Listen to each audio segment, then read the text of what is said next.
बिस्मिल्लाहिर रहमानिर रहीम। प्रिय शिक्षार्थी बंधुरा, आशा करी তোমরা ভালো আছো। বর্তমানে বৈশ্বিক মহামারী চলছে এবং শিক্ষা প্রতিষ্ঠানগুলো বন্ধ হয়ে গেছে। তারই ধারাবাহিকতায় গাইবান্ধা সদর উপজেলা মডেল স্কুল অ্যান্ড কলেজ শিক্ষার্থীদের পড়াশোনার গতি সচল রাখার জন্য অনলাইনের ক্লাসের ব্যবস্থা করেছে। তারই অংশ হিসাবে আজকে আমি দশম শ্রেণীর সাধারণ গণিত বইয়ের 14 অধ্যায় থেকে একটি সৃজনশীল প্রশ্ন আলোচনা করব। আশা করি তোমাদের ভালো লাগবে। বন্ধুরা, প্রশ্নটি নেওয়া হয়েছে চতুর্দশ অধ্যায়ের সদৃশ্যতা বা সিমিলারিটি অংশ থেকে। চলো আমরা প্রশ্নটি দেখে নিই এবং খাতায় নোট করি। চিত্রে এ বি সি এবং ডি ই এফ দুটি সদৃশ্য ত্রিভুজ দেওয়া আছে। এবিসি ত্রিভুজের ভূমি বিসি এর উপর এজি লম্ব এবং ডিইএফ ত্রিভুজের ভূমি ইএফ এর উপর ডিএইচ লম্ব দেখানো হয়েছে। প্রশ্ন ক, সদৃশ্য ত্রিভুজ সর্বদা সদৃশ্যকোণী এবং সদৃশ্যকোণী ত্রিভুজ সর্বদা সদৃশ্য ব্যাখ্যা করো। প্রশ্ন খ, প্রমাণ করো যে এজি অনুপাত ডিএইচ সমান এবি অনুপাত ডিই। প্রশ্ন গ, প্রমাণ করো যে ত্রিভুজ এবিসি অনুপাত ত্রিভুজ ডিইএফ সমান বিসি স্কয়ার অনুপাত ইএফ স্কয়ার। শিক্ষার্থী বন্ধুরা, আশা করি তোমরা প্রশ্নটি খাতায় লিখে নিয়েছো। এই প্রশ্নটি সমাধান করার জন্য আমাদেরকে কয়েকটি সংজ্ঞা জানতে হবে। 1 নম্বর, বহুভুজ কাকে বলে? 2, সদৃশ্যকোণী বহুভুজ কাকে বলে? 3, সদৃশ্য বহুভুজ কাকে বলে? বন্ধুরা, তাহলে আমরা বহুভুজের সংজ্ঞা জেনে নিই। আমরা জানি 3 বা ততোধিক রেখাংশ দ্বারা আবদ্ধ চিত্রকে বহুভুজ বলে। যদি 3টি রেখাংশ দ্বারা আবদ্ধ চিত্র হয় তাহলে বহুভুজটিকে আমরা বলি ত্রিভুজ, এবং 4টি রেখাংশ দ্বারা আবদ্ধ চিত্রের যে বহুভুজটি তৈরি হয় তাকে বলা হয় চতুর্ভুজ। 5টি রেখাংশ দ্বারা আবদ্ধ চিত্রকে বলা হয় পঞ্চভুজ। 6টি রেখাংশ দ্বারা আবদ্ধ চিত্রকে বলা হয় ষড়ভুজ। এভাবে ষষ্ঠভুজ, সপ্তভুজ এবং অষ্টভুজ ইত্যাদি বহুভুজ গঠন করা যায় বিভিন্ন ধরনের বা রেখাংশের সংখ্যা অনুযায়ী। শিক্ষার্থী বন্ধুরা, তোমরা জানো যে ত্রিভুজ হচ্ছে সবচেয়ে কম সংখ্যক রেখাংশ দ্বারা গঠিত বহুভুজ। আশা করি তোমরা বহুভুজের সংজ্ঞা বুঝতে পেরেছ। এবারে আমরা আসি সদৃশ্যকোণী বহুভুজ কাকে বলে।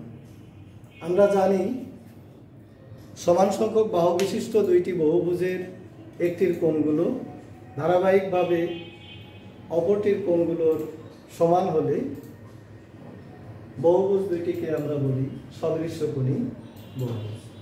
শিক্ষার্থী বন্ধুরা, আবারও বলছি, সদৃশ্যকোণী বহুভুজের সংজ্ঞা: সমান সংখ্যক বাহু বিশিষ্ট দুইটি বহুভুজের একটির কোণগুলো ধারাবাহিকভাবে অপরটির কোণগুলোর সমান হলে বহুভুজ দুইটিকে বলা হয় সদৃশ্যকোণী বহুভুজ।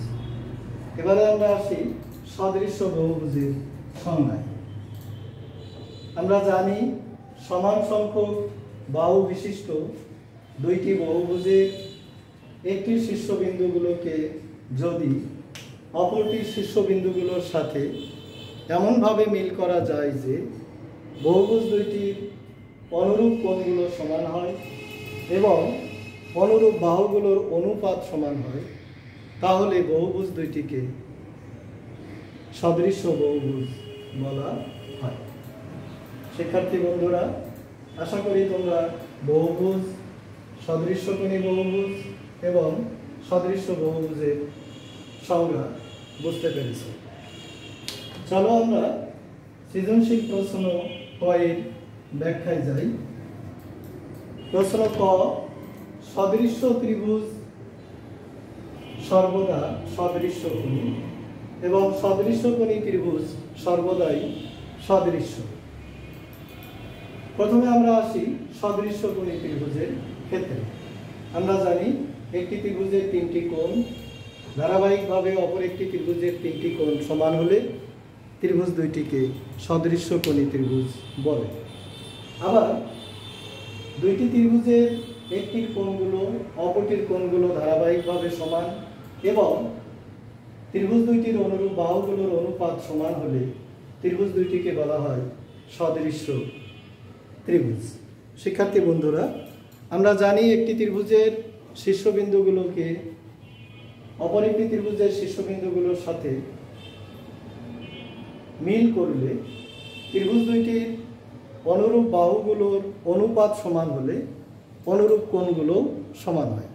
অর্থাৎ সদৃশ্যতার দুইটি শর্তের মধ্যে প্রথম শর্তটি সত্য হলে দ্বিতীয় শর্তটিও সত্য হয়, সেক্ষেত্রে ত্রিভুজটি সদৃশ্য হয়ে যায়। সুতরাং আমরা বলতে পারি সদৃশ্য ত্রিভুজ সর্বদা সদৃশ্যকোণী এবং সদৃশ্যকোণী ত্রিভুজ সর্বদা সদৃশ্য। শিক্ষার্থী বন্ধুরা, আশা করি তোমরা ক নম্বর সৃজনশীল প্রশ্নের ব্যাখ্যা বুঝতে পেরেছ। এবারে আমরা আসি খ নম্বর সৃজনশীল প্রশ্নের প্রমাণে। প্রমাণ করতে হবে এজি অনুপাত ডিএইচ সমান এবি অনুপাত ডি। শিক্ষার্থী বন্ধুরা, এখানে দুইটি ত্রিভুজের অনুরূপ বাহুগুলোর অনুপাত সমান দেখানো হয়েছে। ত্রিভুজ দুইটি হচ্ছে এবিজি এবং ডিইএইচ। কারণ এজি এবং ডিএইচ এই ত্রিভুজ দুইটির অনুরূপ বাহু, এবি এবং ডিই ত্রিভুজ দুইটির অনুরূপ বাহু। তোমরা জানো তোমাদের পাঠ্য বইয়ের 272 নম্বর পৃষ্ঠার 32 নম্বর উপপাদ্যে বলা হয়েছে যে দুইটি সদৃশ্যকোণী ত্রিভুজের অনুরূপ বাহুগুলো সমানুপাতিক। শিক্ষার্থী বন্ধুরা, আমরা যদি ত্রিভুজ এবিজি এবং ত্রিভুজ ডিইএইচ সদৃশ্যকোণী প্রমাণ করতে পারি, তাহলেই কিন্তু আমাদের খ নম্বরের প্রমাণটি সম্পন্ন হবে। বন্ধুরা, চলো আমরা খ নম্বর প্রশ্নটি প্রমাণ করি।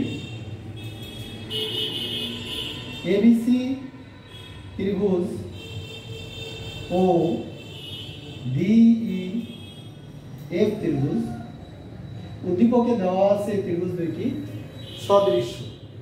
আমরা জানি সদৃশ্য ত্রিভুজ সর্বদাই সদৃশ্য কোণী এবং দুইটি ত্রিভুজ সদৃশ্য হলে তাদের অনুরূপ বাহুগুলোর অনুপাত সমান হয় এবং অনুরূপ কোণগুলো সমান। সেক্ষেত্রে আমরা পাই বি কোণ সমান ই কোণ, কারণ বি কোণ এবং ই কোণ ত্রিভুজ এবিসি এবং ত্রিভুজ ডিইএফ এর অনুরূপ কোণ।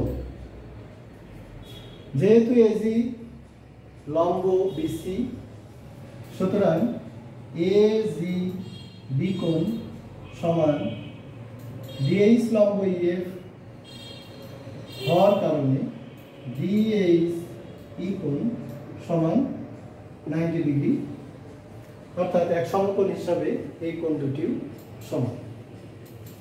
বন্ধুরা, এখন আমরা আসি ত্রিভুজ এবিজি ও ত্রিভুজ ডিইএইচ এর বি কোণ সমান ই কোণ আমরা পূর্বে প্রমাণ করেছি। এ জি বি কোণ সমান ডি এইচ ই কোণ সমান এক সমকোণ বা 90 ডিগ্রি। অতএব এই দুটি ত্রিভুজের অবশিষ্ট কোণ বিএজি কোণ সমান ইডি এইচ কোণ। কারণ আমরা জানি একটি ত্রিভুজের দুইটি কোণ এবং অপর একটি ত্রিভুজের দুইটি কোণ সমান হলে অবশিষ্ট কোণটি অবশ্যই সমান হবে। কারণ ত্রিভুজের তিন কোণের সমষ্টি হচ্ছে দুই সমকোণ বা 180 ডিগ্রি বা এক সরল কোণ। শিক্ষার্থী বন্ধুরা, এ বি জি এবং ডি ই এইচ ত্রিভুজের একটি ত্রিভুজের তিনটি কোণ আরেকটি ত্রিভুজের তিনটি কোণ পরস্পর সমান। সুতরাং ত্রিভুজ এ বি জি ও ত্রিভুজ ডি ই এইচ ত্রিভুজ দুইটি সদৃশ্য কোণ। আমরা জানি দুইটি সদৃশ্য কোণী ত্রিভুজের অনুরূপ বাহুগুলোর অনুপাত সমান, অর্থাৎ অনুরূপ বাহুগুলো সমানুপাতিক। সুতরাং এজি অনুপাত ডিএইচ সমান এবি অনুপাত ডি প্রমাণিত।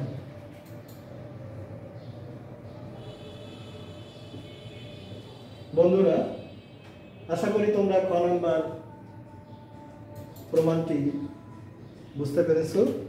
এবারে আমরা খ নাম্বার প্রশ্নের সমাধান করব, অর্থাৎ ত্রিভুজ এবিসি অনুপাত ত্রিভুজ ডিইএফ সমান বিসি স্কয়ার অনুপাত ইএফ স্কয়ার প্রমাণ করব।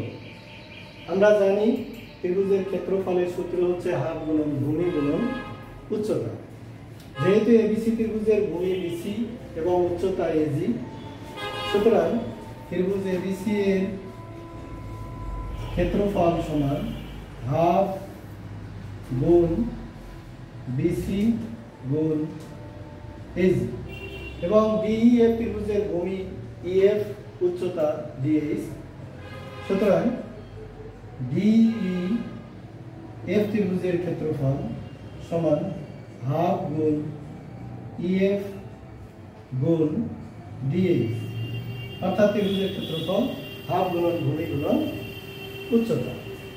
অতএব ত্রিভুজ এবিসি বাই ত্রিভুজ ডিইএফ সমান হাফ গুণ বিসি গুণ এজি বাই হাফ গুণ ইএফ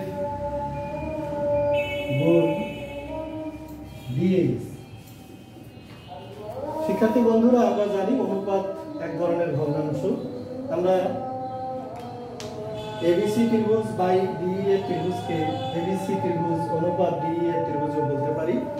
সুতরাং এই অনুপাত দ্বয়কে বা অনুপাতের রাশি দ্বয়কে যদি আমরা হাফ দ্বারা ভাগ করি অথবা 2 দ্বারা গুণ করি, তাহলে আমরা পাবো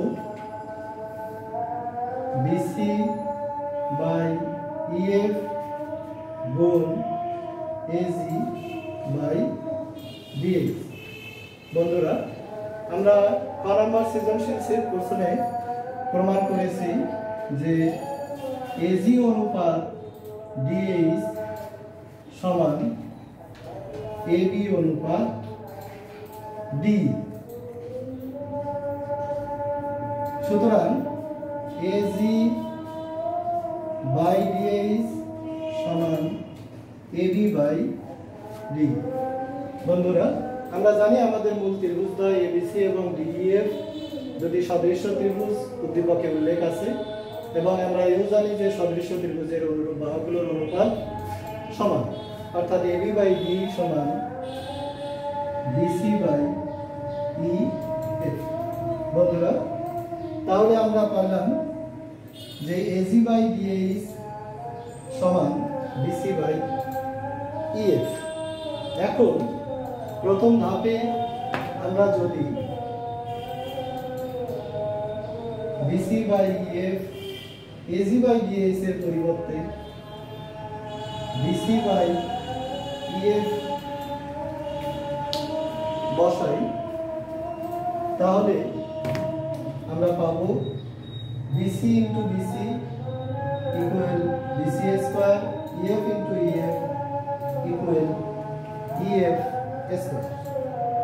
অর্থাৎ ত্রিভুজ ক্ষেত্র এবিসি বাই ত্রিভুজ ক্ষেত্র ডিএফ সমান BC square by EF square. সুতরাং আমরা লিখতে পারি ত্রিভুজ এবিসি অনুপাত ত্রিভুজ ডিইএফ সমান বিসি স্কোয়ার অনুপাত ইএফ স্কোয়ার। শিক্ষার্থী বন্ধুরা, এই গ নাম্বার প্রশ্নের প্রমাণটি হচ্ছে তোমাদের পাঠ্য বইয়ের 35 নম্বর উপপাদ্য। তোমাদের পাঠ্য বইয়ের 275 পৃষ্ঠায় এটি আছে।